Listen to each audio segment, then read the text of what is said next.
ginagawa nyo sa ibon, sir? Pag yung 4 weeks old, hinahanpid namin, pinapakain namin ng formula. Kaya umaamo sa amin. Pero pag hindi siya handpid, mailap, matapang pa. Yan, ganyan mga ibon namin. Lahat yan, handpid yan. Kaya sila... Pero ano yun, sir? Nagbibinta din kayo ng ganyan ibon, sir? Oo, yung kaibigan ko, yun o, si Gander.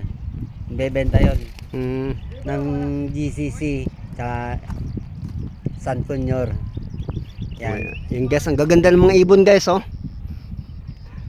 Ano, sir? Lagi kayo dito, sir? Oo, dito kami lagi. Dito rin, ibig sabihin dito rin kayo nakatira? Hindi. Ano kami, Barangay Santa Fe.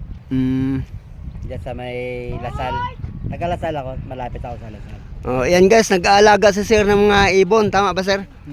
Kung paano gagawin nila ang ibon, kung paano maamo sa amo yung ibon. Oh, ito guys, oh. Ito pa guys, oh, ayan, oh. Ayan, oh. Ang ganda pati ng mga ibon, guys, oh. Iba't ibang kulay ng ibon. Ayan, oh. Ayan, sir, oh.